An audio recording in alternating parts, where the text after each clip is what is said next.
Assalamualaikum warahmatullahi wabarakatuh. Perkenalkan, saya Nur Ngaini dengan NIM belakang 064, mahasiswi semester 2 dari Program Studi Pendidikan Bahasa dan Sastra Indonesia UIN Syarif Hidayatullah Jakarta. Video ini saya buat sebagai pemenuhan tugas ujian akhir semester dari mata kuliah fonologi dengan dosen pengampu Ibu Neneng Nurjanah, Magister Humaniora. Pada video ini, saya akan menjelaskan mengenai analisis fonologi. Menjelaskan sedikit tentang fonologi, menurut Kushartanti, fonologi merupakan studi bunyi bahasa yang berkenaan dengan sistem bahasa, organisasi bahasa, serta merupakan studi fungsi linguistik bahasa. Sedangkan menurut pandangan Muslich, fonologi merupakan kajian mendalam yang menyelidiki tentang bunyi-bunyi ujar. Yang pertama, saya akan menjelaskan mengenai analisis fonem.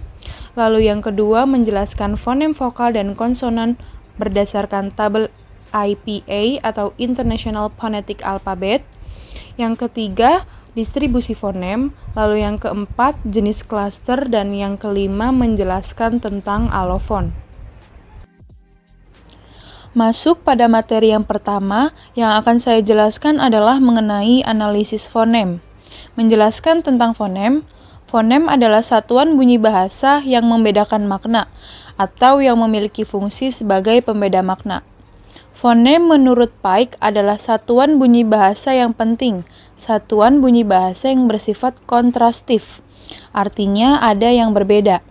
Sedangkan menurut Bloomfield, mengatakan bahwa fonem adalah satuan terkecil bunyi bahasa yang distintif, yaitu sebagai pembeda makna.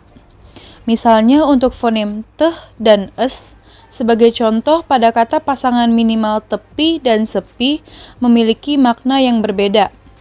Pada kata tepi memiliki arti bagian bidang atau permukaan yang di luar sekali atau di pinggir. Sedangkan pada kata sepi memiliki arti keadaan sunyi, tidak ada apa-apa. Selanjutnya, untuk fonem heh dan peh yang terdapat pada kata pasangan minimal sembah dan sembab memiliki makna yang berbeda. Kata sembah memiliki arti kata atau perkataan yang ditujukan kepada orang yang dimuliakan. Sedangkan pada kata sembab memiliki arti kata bengkak atau balut, biasanya sehabis menangis. Selanjutnya, untuk fonem teh dan sebagai contoh pada kata pasangan minimal batu dan baru memiliki makna yang berbeda. Pada kata baru memiliki arti suatu hal yang belum pernah diketahui sebelumnya, dan batu merupakan benda keras dan padat yang berasal dari bumi atau planet lain, tetapi bukan logam. Selanjutnya untuk fonem leh dan en, sebagai contoh pada kata pasangan minimal gelap dan genap memiliki makna yang berbeda. Kata gelap memiliki arti keadaan tidak ada cahaya, sedangkan pada kata genap berarti penuh, utuh, lengkap, dan tidak ganjil. Yang terakhir untuk fonem deh dan es, sebagai contoh pada kata pasangan minimal dewa dan sewa memiliki makna yang berbeda. Kata dewa memiliki arti roh yang dianggap atau dipercayai sebagai manusia halus yang berkuasa atas alam dan manusia. Sedangkan pada kata sewa memiliki arti pemakaian sesuatu dengan membayar uang. Untuk materi selanjutnya mengenai fonem konsonan dan vokal berdasarkan tabel IPA. Tabel IPA merupakan tabel yang menghimpun semua bunyi bahasa yang telah diteliti oleh peneliti fonetik. Pada tabel di bawah ini, bilabial, alveolar, dan faringal merupakan alat ucap yang terlibat dalam pembunyian bunyi-bunyi bahasa yang berada di bawahnya. Bilabial berarti bunyi-bunyi bahasa yang dihasilkan dari kedua bibir. Plosif artinya meletup. Sebagai contohnya pada fonem peh, itu merupakan bunyi bilabial yang diucapkan secara meletup atau plosif. Kemudian pada bunyi alveolar atau bunyi yang melibatkan daerah alveolar, yaitu dilafalkan dengan ujung lidah ditempelkan pada gusi. Sebagai contoh pada fonem deh dan teh, ini merupakan bunyi alveolar yang diucapkan secara meletup atau plosif. Untuk bunyi merupakan bunyi yang melibatkan daerah alveolar yang dihasilkan dengan udara melalui rongga hidung atau nasal. Selanjutnya untuk bunyi R juga merupakan bunyi alveolar dengan artikulasi trill, yaitu bunyi konsonan yang dihasilkan dengan cara udara tergetar di dalam mulut yang disebabkan oleh getaran lidah. Selanjutnya pada bunyi S menghasilkan bunyi frikatif alveolar, yaitu dengan menempelkan ujung lidah pada gusi atas sambil melepaskan udara lewat samping lidah sehingga menimbulkan bunyi desis. Selanjutnya untuk bunyi H adalah bunyi faringal, yaitu bunyi yang dihasilkan atau yang pada proses penghasilannya berada di dalam rongga faring yang artikulasinya mengalami geseran atau frikatif.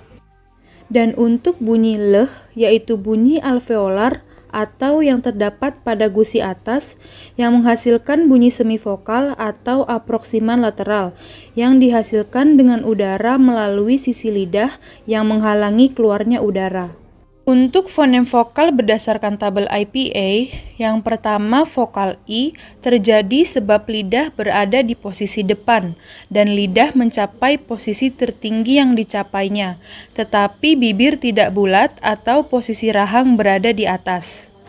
Lalu vokal U terjadi sebab lidah berada di posisi belakang dan lidah mencapai posisi tertinggi yang dicapainya dengan bibir membulat dan posisi rahang berada di atas. Untuk vokal E juga terjadi karena lidah berada di posisi depan dengan bibir tidak bulat dan posisi rahang berada di tengah atau mulutnya terbuka sedikit. Dan untuk vokal A juga terjadi karena lidah berada di posisi depan saat lidah mencapai posisi terendah dan posisi rahang berada di bawah atau mulutnya terbuka lebar. Materi selanjutnya tentang distribusi fonem.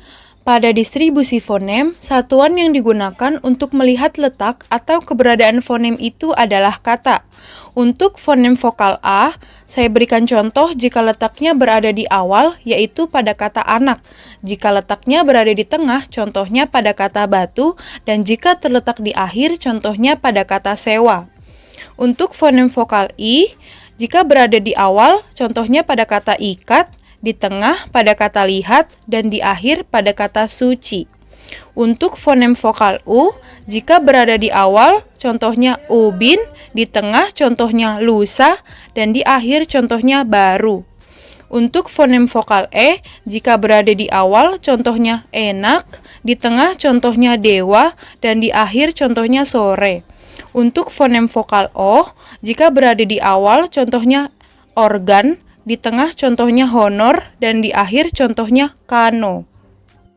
Untuk distribusi fonem konsonan, pada fonem B, jika letaknya berada di awal, contohnya pada kata baku, jika letaknya berada di tengah, contohnya pada kata sembah, dan jika di akhir, contohnya pada kata adab. Untuk fonem M, jika letaknya berada di awal, contohnya pada kata malas, jika di tengah, contohnya pada kata taman, dan jika di akhir, contohnya pada kata curam. Untuk fonem P, jika letaknya berada di awal, contohnya pada kata panah, jika di tengah, contohnya pada kata sepi, dan jika di akhir, contohnya pada kata genap.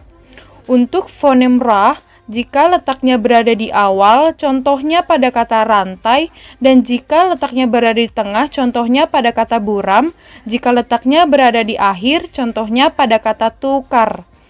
Untuk fonem T, jika letaknya berada di awal, contohnya pada kata tepi, jika letaknya berada di tengah, contohnya pada kata santai, dan jika letaknya berada di akhir, contohnya pada kata ikat. Yang selanjutnya adalah kluster. Kluster adalah dua konsonan yang diucapkan sekaligus. Kadangkala dua huruf yang digabung hanya melambangkan satu konsonan.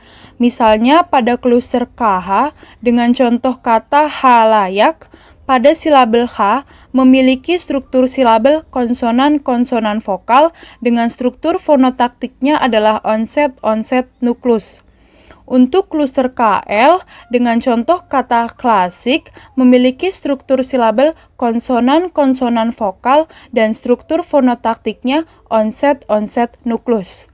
Untuk kluster KN dengan contoh kata knalpot memiliki struktur silabel konsonan-konsonan vokal konsonan dan struktur fonotaktik onset-onset nuklus koda.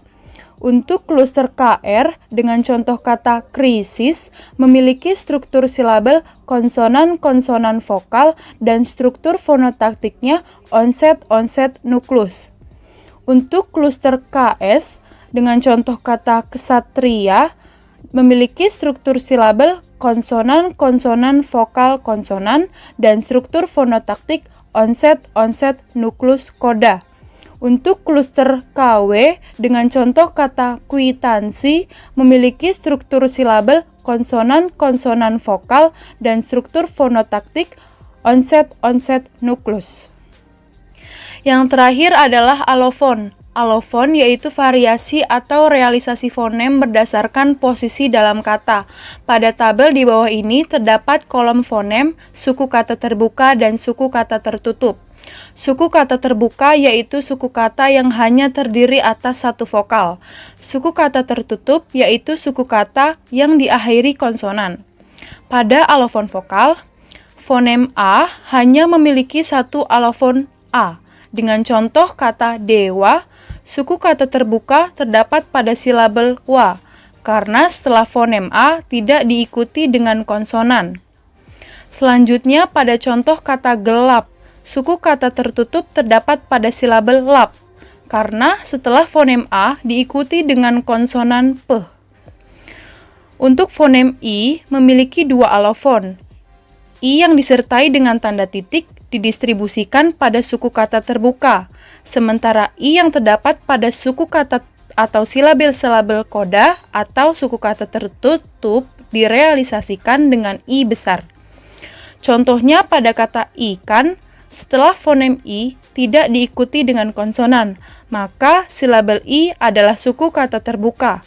Sementara pada kata sirna, setelah fonem I diikuti dengan konsonan, maka silabel sir termasuk ke dalam suku kata tertutup.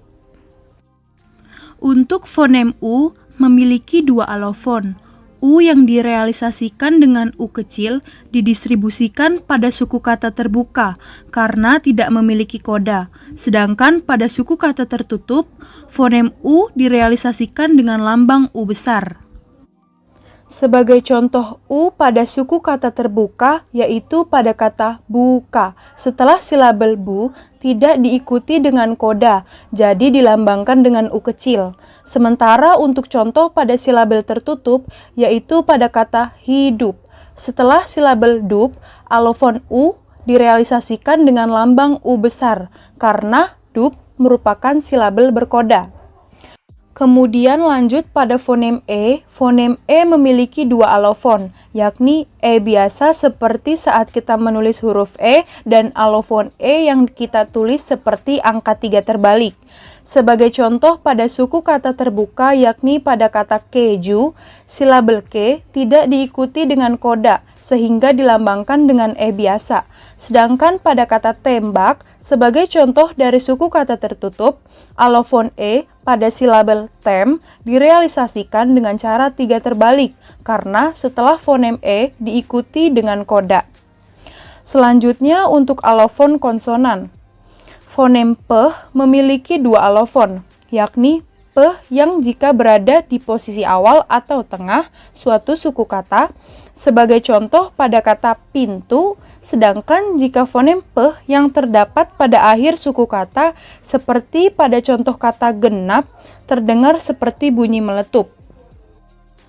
Fonem B memiliki dua alofon, yakni B yang jika berada pada posisi awal atau tengah suatu suku kata sebagai contoh pada kata baru, sedangkan jika di akhir kata seperti pada kata adab, sebetulnya fonem B digunakan sebagai penutup, namun terdengar seperti bunyi P tertutup karena tidak membutuhkan dengungan. Dan yang terakhir pada fonem T memiliki dua alofon, yakni alofon T biasa dan T tertutup. Jika fonem T yang terdapat pada awal dan tengah kata, seperti pada contoh kata timpa, Tehnya direalisasikan dengan teh biasa. Dan jika terdapat pada akhir kata, seperti pada contoh kata dapat, tehnya digunakan sebagai penutup. Baiklah, mungkin hanya itu yang dapat saya sampaikan pada kesempatan kali ini.